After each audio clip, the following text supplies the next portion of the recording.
नाजरीन ई वक्त तो असां सैलाब के मतलब जो सूरत हाल है उन्हें ते आगाह करे सो ई वक्त के 19 अगस्त 11 बजे 2022 ते असां वडोर जो नाल है ना उन्हें पुल के उत्ते खड़े हैं।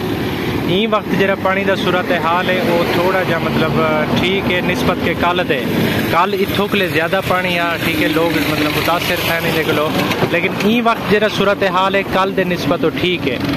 है। मजीद असा तो ये चीज़ें अपडेट करेंदे रहो ठीक है। अपडेट करने वास्ते सारे चैनल सब्सक्राइब करो ताकि असा तो हर मतलब नवी सूरत हाल का मतलब जरा आगाही है असा तो देंदे रहो